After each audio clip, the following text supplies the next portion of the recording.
In today's video, I'm going to teach you how to create a clickable interactive presentation using hyperlinks in Canva.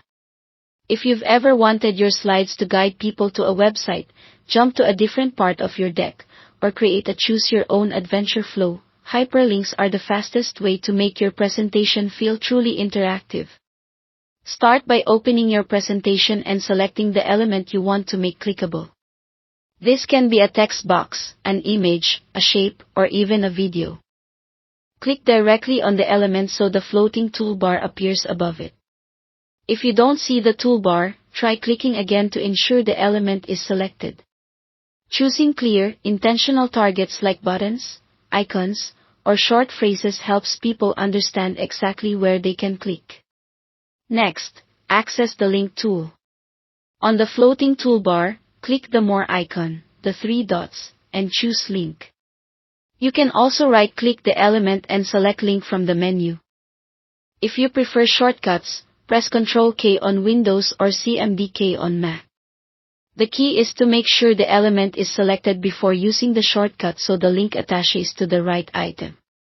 Once the link field opens, you're ready to decide where the click should lead. You have two main options. For an external link, paste a URL like a website, a sign-up page, or a social profile into the search bar and press Enter. This is great for driving viewers to resources, portfolios, or product pages. Double-check that the URL is complete so it works reliably. For an internal link, choose Pages in this document and pick the specific slide you want to jump to.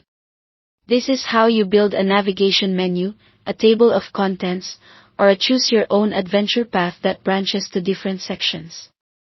For example, a Home button could take people back to your title slide, while category buttons can jump straight to the content they care about.